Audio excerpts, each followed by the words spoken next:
What's going on, everybody? Welcome back. FantasyTeamAdvisors.com, bringing home the bacon, MLB DFS video. It is Wednesday. It is August 6th. We are back. We are so close to the NFL. We can taste it. If you haven't been to our channel before, in the description of this video, we do have a link to our DraftKings League. It's a weekly league, $5 a week. Winner, top three get money every week. At the end of the year, the top three most points will win. Top place will win a free lifetime pass to FTA+. Second place will win a yearly pass, and third place will win a monthly pass. If you've never been to this channel before, welcome. Please hit that subscribe button. And here's why we are different. We're going to go game by game. We're going to look at the pitchers. We're going to look at the batters that we like from each team in each game. After that, we're going to do our matchup tool. So we're going to give you all of the batters that have 10 out of 10 matchup rating through 10,000 simulations. We're going to follow that by our Pitches Be Crazy segment. And then finally, we're going to follow that by looking at our matchups and our Makin bacon. So we're going to look at some of these sports bets that you guys like, that we like, and that hopefully you can make some money. So we do have a free Discord down below. One of our subscribers here watches the videos for the sports bets, and he won $1,000 yesterday on Prize Picks. I think it was $25, and it was a 5-man hit parlay, I believe. It is in the Discord if you guys want to check it out using some of our knowledge that we talk about. So that being said, we do have giveaways every single day, and here's how you can win every day absolutely free. You got to like this video, you got to be a subscriber to the channel, and you got to leave a comment. You do all three of those, and this video right here gets a minimum of 50 likes. You will have a shot at a free week of FTA+. That's a week of all sports, so MLB every day, PGA on Thursdays, we got MMA on Saturdays, and NASCAR on Sundays. If this video right here gets at least 100 likes, you'll have a chance at a free month, 150 likes, a free year, 200 or more likes on this video, a chance at a $500 lifetime pass. The second way to win, somewhere in the video, there'll be a keyword or a key phrase. Be on the lookout for it, type it in, and have your second shot at a free week. So we are going to see who the two winners, or maybe the one winner, is from Tuesday's video. Even if the keyword is in here right now, this is just for getting the minimum of 50 likes. Cosmo, this is the second time in a row you've won. Our record is having the same person win. I believe it's 5 times in a row. So Cosmo, you are on your way. You know the drill. Email me, dfshelp1@gmail.com. Subject line 85 video likes winner. And then let me know your username on our website. So congratulations. You did have the keyword, but we're still going to re-roll it for the keyword anyway, but you have another shot to win right here. So hands up. The winner of the keyword is Craig Carpenter. It was jerky or beef jerky or something like that. So congratulations to both of you. Craig, I think it's been a while since you've won. I just need your username from our site, and then in the subject line, say you are the today's keyword winner. So congratulations to both of you. We are going to use Outlier to break down all the games, look at the batters. We're going to use them for about another month. And then we might switch it up a little bit. So if you guys want to use it, the link to sign up is down below. Click it, get a 7-day free trial to their premium content. So we do have a slate it's a Wednesday slate. We've got, I believe, 6 games early. Then we've got the 4-game afternoon. And then we've got the 5-game night slate, at least on DraftKings. So we've got all of that to look at. A couple of weather concerns. If we're looking at our matchup or breakdown, Coors Field, it's got the biggest odds, 29% chance of home runs. Dodger Stadium, the wind is blowing out, 15% chance of home runs. And that is it for the good amount of home runs. A lot of wind and weather blowing in for the other games. So we are definitely going to look at everything.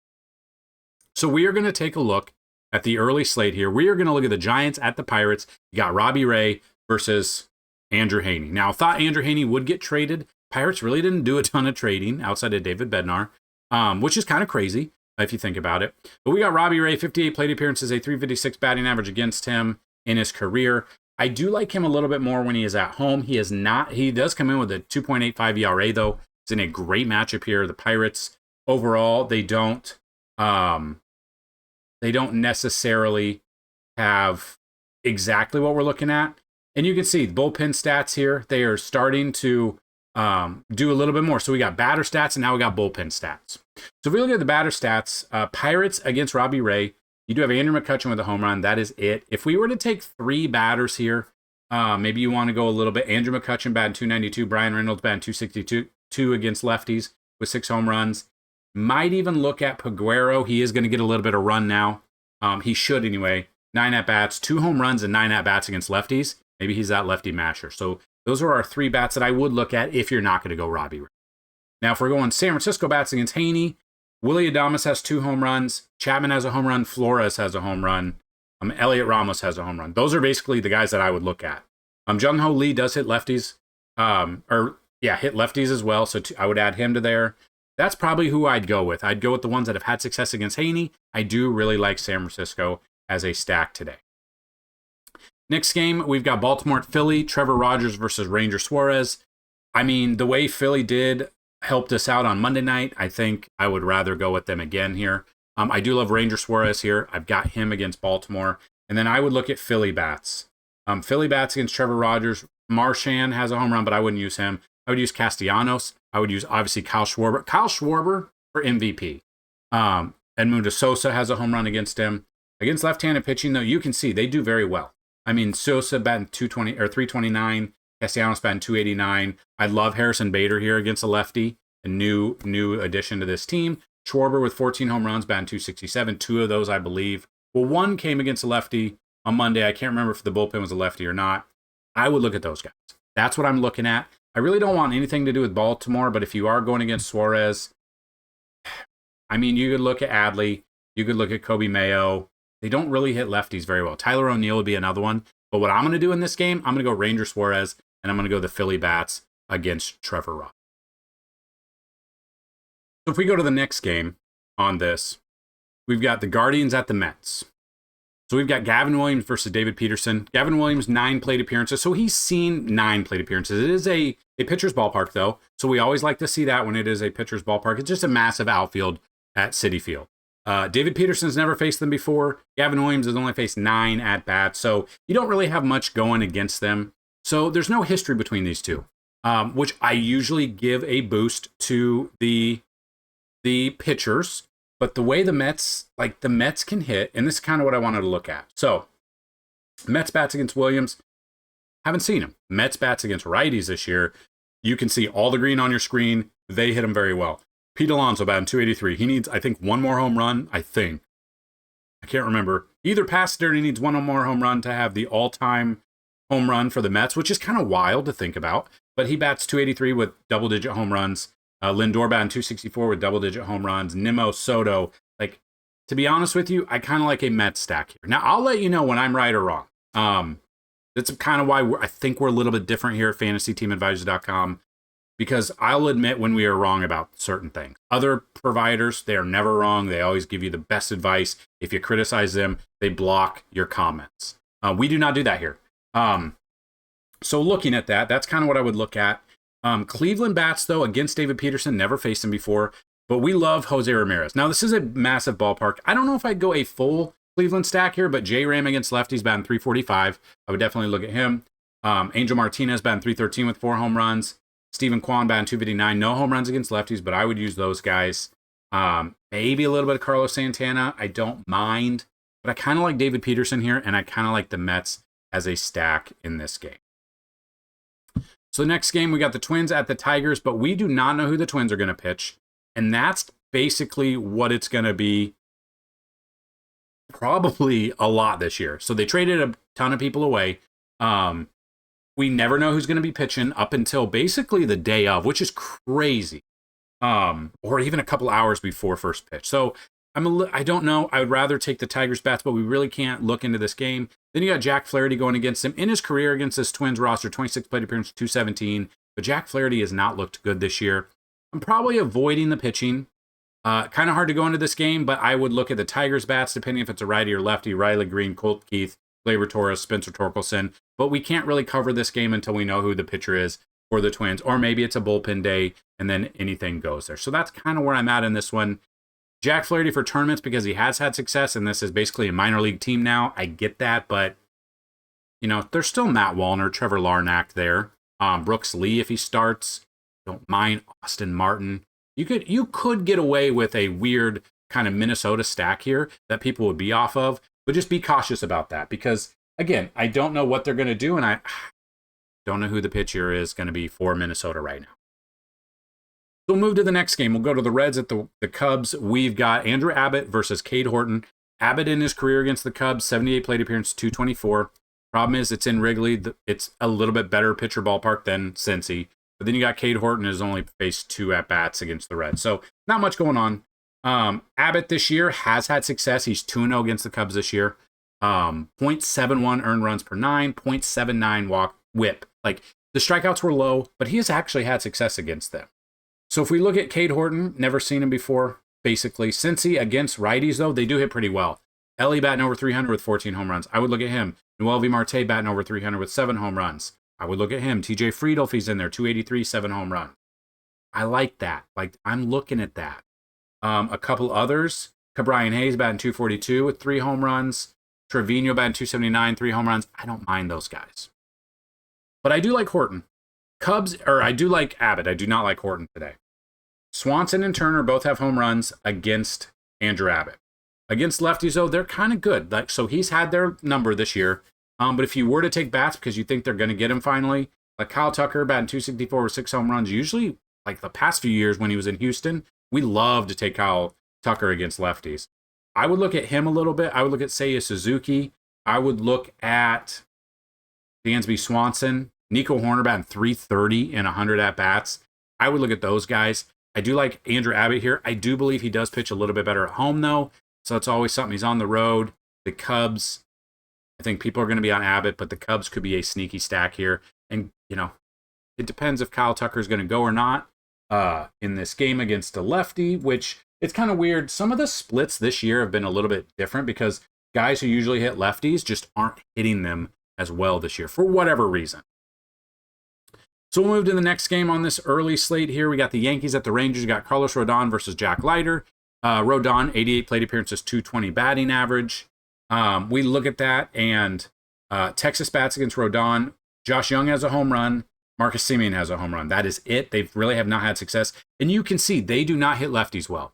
But the way this Yankees team has been reeling, they've actually been, since I think May 29th, they've been as bad or worse than the Rockies and the White Sox, or the Rockies and the Pirates.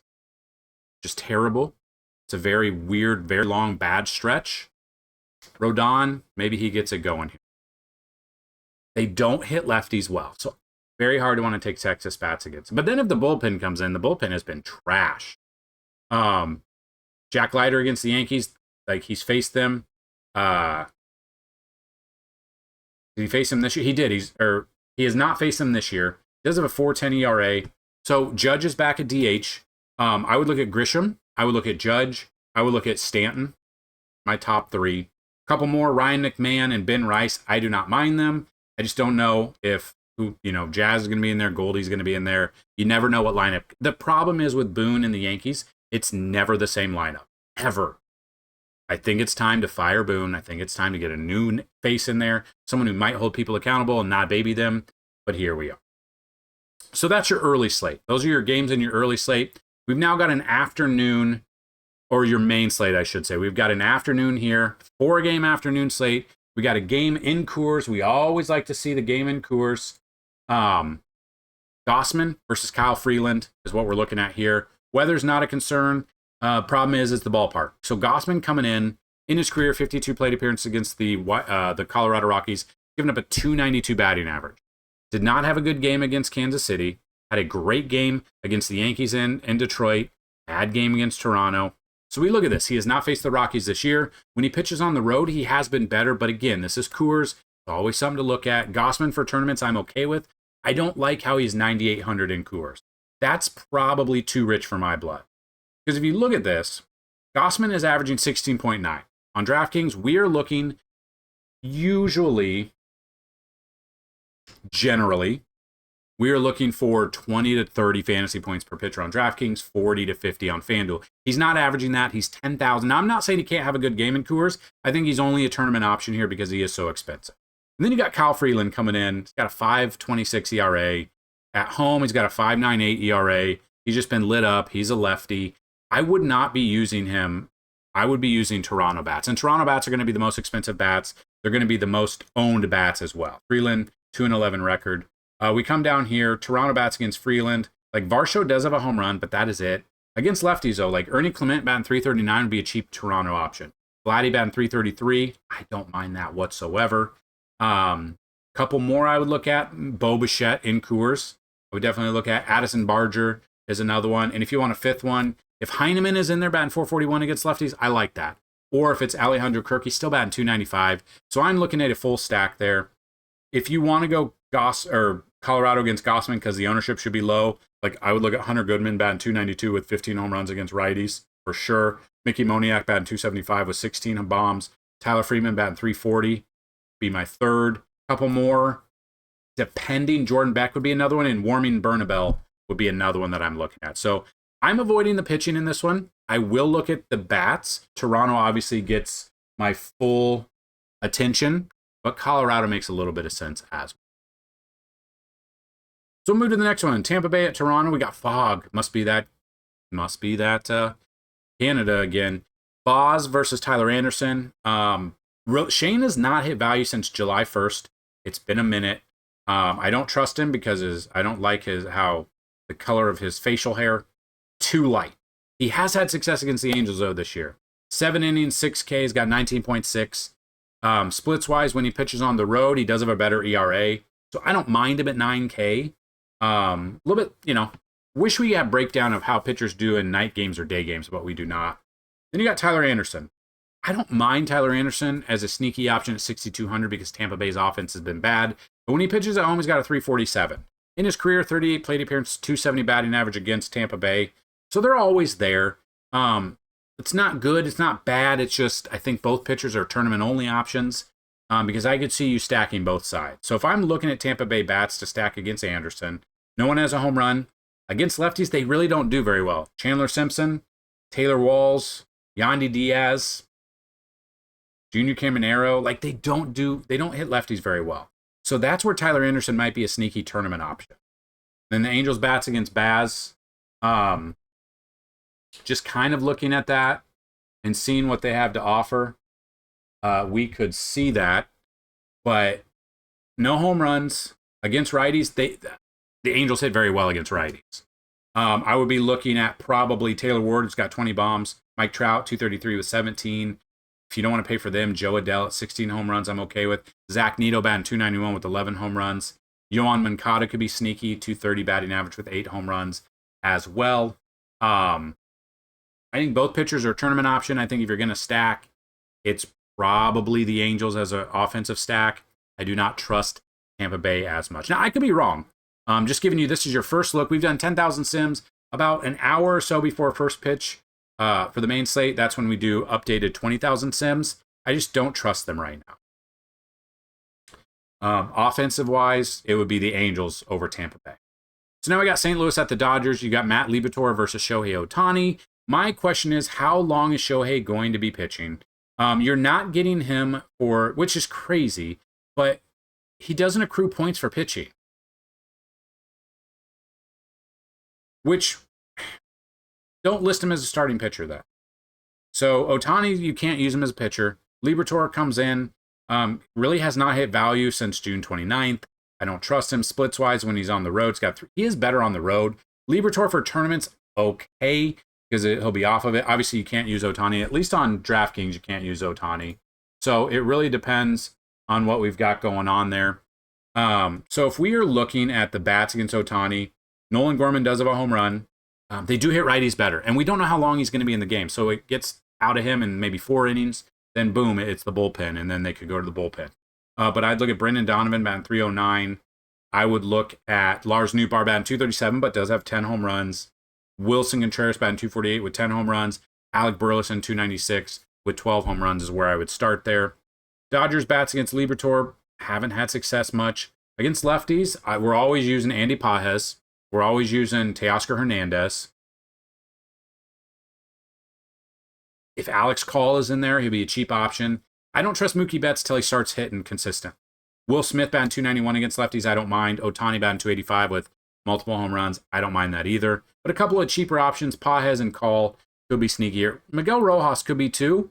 I just don't know if he's going to get the start. And then the final game of this afternoon slate, we got Houston at Miami, Spencer Arrighetti versus Jansen Junk. Arrighetti is coming off the IL. He's only pitched twice this year. Don't know how deep he's going to go into this game. 5.73 ERA in 11 innings in 3 starts is not ideal. Jansen Junk coming in, game log wise, it's been a minute. It's July 12th. He did have a good game against Baltimore. I think you could go Jansen Junk for tournaments, but I would rather just go offenses completely. I do not trust I do not trust Spencer Arrighetti. I don't care. He's only pitched twice, and he's gotten lit up in his 3 rehab starts, which is not ideal. So I'm looking at bats. Now I think Miami stack, I think it's kind of exciting here. I mean, Kyle Stowers at the top. He's got 24 home runs, batting 300. Hernandez batting 305 with 3 home runs I would look at. Otto Lopez 273. Xavier Edwards, Augustin Ramirez, and Liam Hicks are ones that I would all look at against Arrighetti. Just depends on how deep he's going to go into that game. Houston against Junk, they haven't seen him much. Altuve batting 287. Sanchez batting 284 against his former team. Christian Walker batting 242 with 12 home runs. Victor Caratini could be another one, batting 272 with 7 home runs for a Houston stack if you want to go in that direction. So that's the afternoon stack done. We've got a 5-game night stack here. Athletics at Washington. We've got, it's supposed to be Jeffrey Springs. So I don't know who Cade Cavalli is, or that's Washington. You got Jeffrey Springs versus Cavalli. So Cavalli has not been confirmed yet. So it has been confirmed as of this. It's not confirmed on Baseball Savant. So looking at news, he has not pitched in the major since 2023. 9 ERA and 6 starts in AAA. Obviously, I don't like that. Jeffrey Springs, 4.14 ERA. Is coming off a great start against Seattle, a good start against Houston, had a good start against Toronto. I think Jeffrey Springs is tournament only. I don't think I'm using Cavalli, so I think we'd rather just go bats overall on this one. And again, then it will come down to Washington's bullpen, and I believe Washington Nationals have the worst bullpen in the major leagues this year. Yeah, they do. They have a 5.89 ERA. I'm curious, bullpen stats here. You see this, like Washington's bullpen. Look at this. The ERA is massive. The K percentages are there a little bit, but you can see pitch count last 3, pitch count last 5. If they get to the bullpen, they've got a 5.89 combined ERA. With their bullpen has given up a 257 earned runs. If you want to see the entirety list here, we've got this, and then we've got bullpen stats that is updated every single morning. So if I'm looking at bats, it's depending, but I would look at Nick Kurtz batting 300, double-digit home runs. Brent Rooker batting 271 with over 20 home runs. Tyler Soderstrom batting 257, 19 home runs as well. Lawrence Butler's in there. You could look at. Those are probably the ones I'm looking at. If you're not going to go Jeffrey Springs and you're going to go Washington, like Paul DeYoung has a home run against him, so does Nate Lowe. Against lefties, though, CJ Abrams batting 298, James Wood batting 284, Kyber Ruiz, if he's in there, batting 294. I do not mind. You could also use that's DeYoung. He's only batting 260 or 160, but he does have a home run against him. Josh Bell's another one. He is a switch hitter, but he's only batting 119 against left-handed bats or left-handed pitching. So that might just be a game you avoid. But I mean, Springs for tournaments, but I think I'd rather go the Athletics as a stack because of how bad that bullpen is. So next game we got Kansas City at Boston. Boston does strike out the third most out of any team. You got Michael Walker versus Dustin May. Dustin May obviously making his Boston debut after getting traded from the Dodgers. Walker comes in 3.38 ERA, coming off a great start against Toronto, 28.2. Pretty decent against Cleveland. You look at splits. He has not faced Boston this year. In his career, 29 plate appearances, 259. When Walker pitches on the road, he does have a 4.10 ERA. So it is up there. It's kind of elevated there. He has given up 8 home runs on the road. You got Dustin May, who's 4.85 ERA, not the best year that he's had. So his splits are going to be different because now he's pitching at home. His numbers aren't going to be right. Away at 7.09.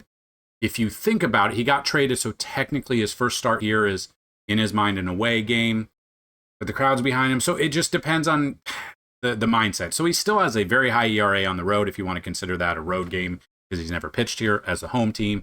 He has faced Kansas City once this year, got 1.6. 4 innings, 4 earned runs, 3 Ks, so he did not do it wasn't good.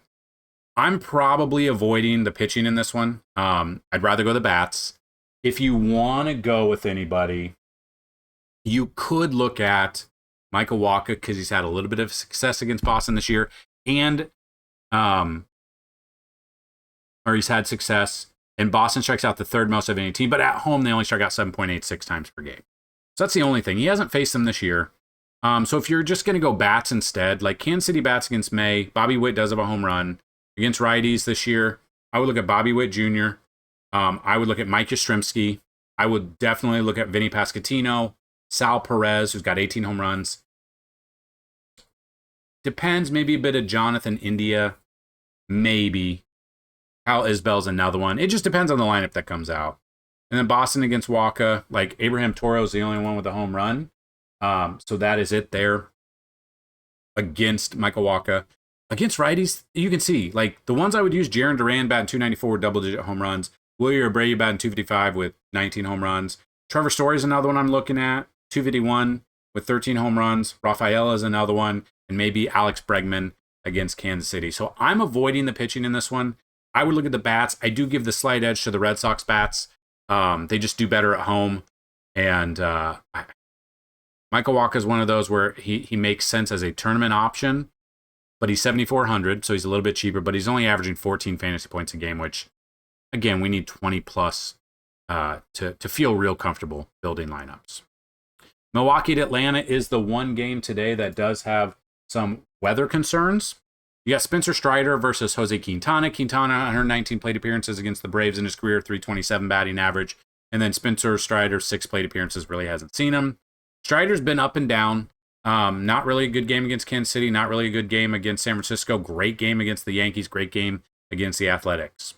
Splits. When he pitches at home this year, he has been better at 307. But the Brewers can hit. They can really hit. Quintana, on the other hand, 350 ERA. Value-wise, he really hasn't hit the 20-plus since April 27th. He's hit it twice.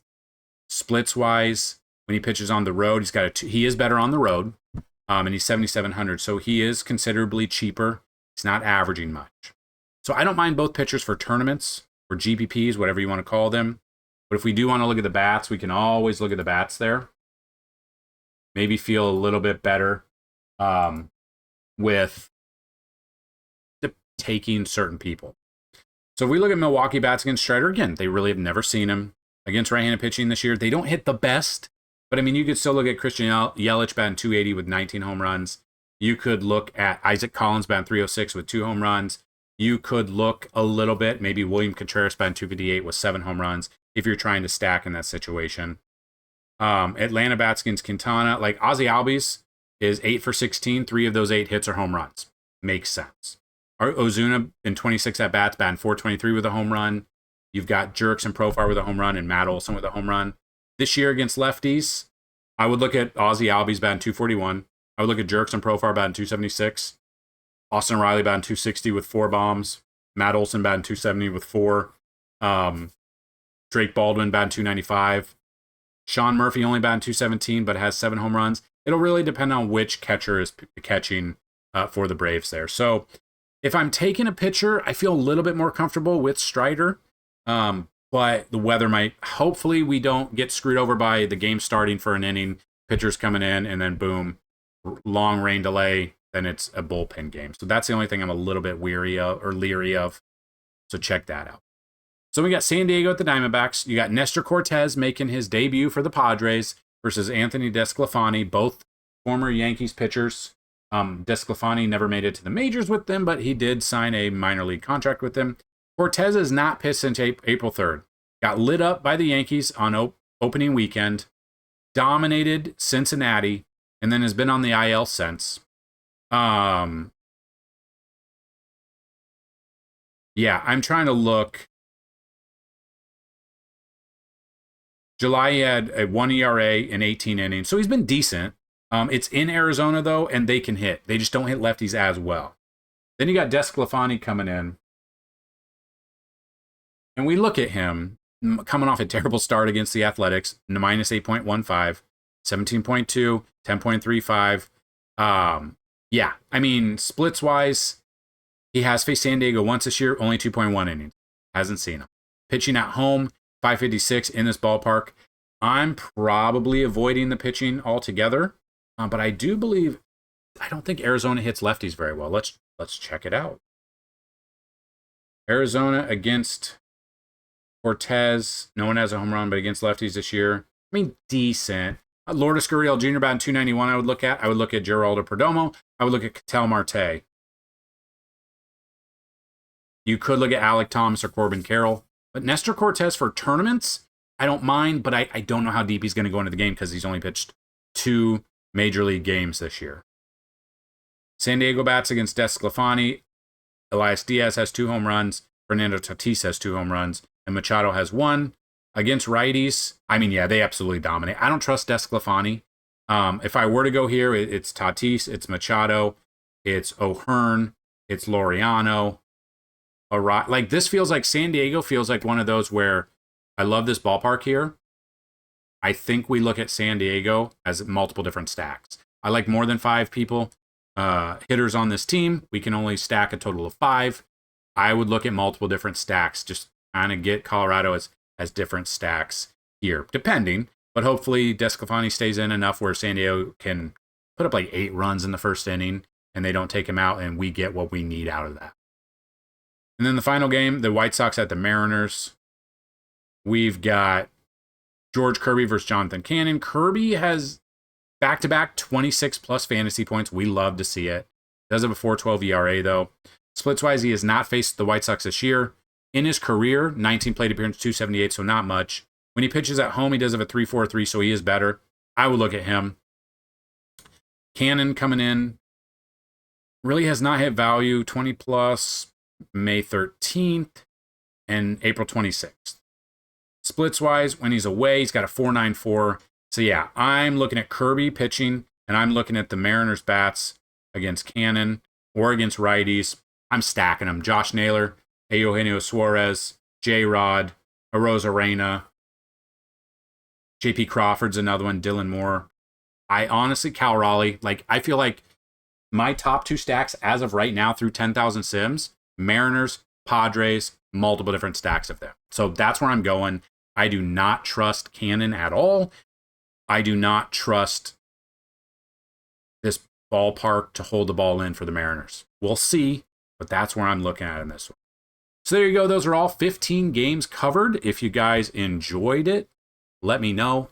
The keyword of the day is energy because I have these energy drinks. Alani, I don't know if you guys have had these, but not sponsor, would love to sponsor. This is Witch's Brew. It's caramel apple. It tastes like you're eating the caramel apple suckers from when you were a kid, or maybe you eat them as an adult, which no one is shaming you for that. I would love to know if there's, I need some new energy drinks to try. So let me know down below.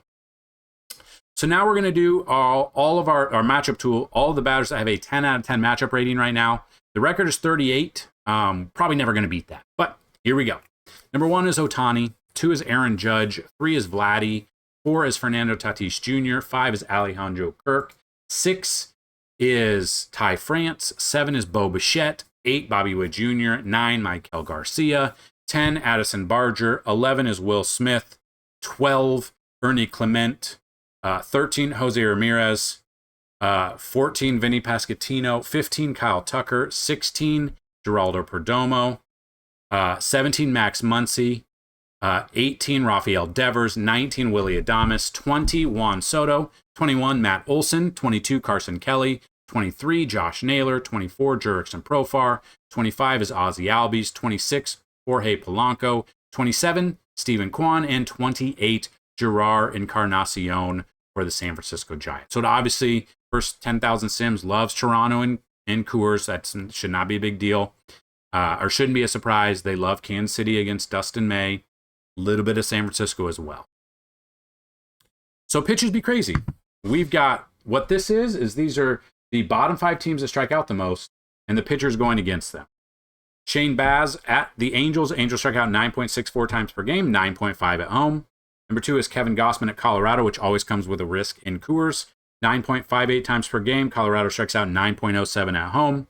Number 3 is Michael Wacha at Boston. Boston strikes out 8.98 times per game, 7.86 at home. Number 4 is Jonathan Cannon at Seattle. Seattle strikes out 8.89 times per game, 8.98 at home. And number 5 is Jack Leiter versus the Yankees. The Yankees strike out 8.81 times per game. They strike out 9.47 times at home. And the final segment of the day, make and bake. So these are batters we like for certain bases to 2+ bases here. These are the batters that I would look at for 1+ hit, 2+ bases, just batters I would target in sports betting. So use that information with what you will. Alejandro Kirk, number 1. Number 2 is Vladdy. Number 3 is Ty France. 4 is Bo Bichette. 5 is Ernie Clement. 6 is Addison Barger. 7 is Ohtani. 8 is Aaron Judge. 9 is Fernando Tatis Jr. 10 is Manny Machado. 11, Bobby Witt Jr. 12, Vinny Pasquantino. 13, Aaron Judge. 14, Michael Garcia. And 15, we've got Jose Altuve versus Jansen Junk. So 15 batters you can target. 2+ bases, 1+ hit. You could even go to RBIs. Just depends on which book you're on and what bets you like to take with that. And then maybe some pitchers with strikeouts that you could target. Ranger Suarez, 6+ strikeouts I would look at. Spencer Strider, 6+ strikeouts. Rodon, 6+ strikeouts. Robbie Ray, 5 to 6+ strikeouts against the Pirates. Gossman against the Rockies, 5+ to 6+. George Kirby against the White Sox, 5+ to 6+ strikeout. So that's what I would use. That is your Wednesday in a nutshell. We will be back tomorrow. I believe tomorrow that there's only 5 games or 4. Let's see. I cannot remember. 1, 2, 3, 4. There's only 4 games. We're still going to break it down for you, so definitely come check out tomorrow's video. Good luck today. If there's any questions, get those down below. Get into that free Discord and go join the Fantasy Football League here. Again, I'll be changing the rules and stuff, but the invite is down below. We so far have 9 entries. It's upwards of 100. So if we can get to 100, that would be awesome. It's $5 a week, so it is very easy, very fun, and it starts on 9/7. So good luck, and as always, bring home some bacon. Peace.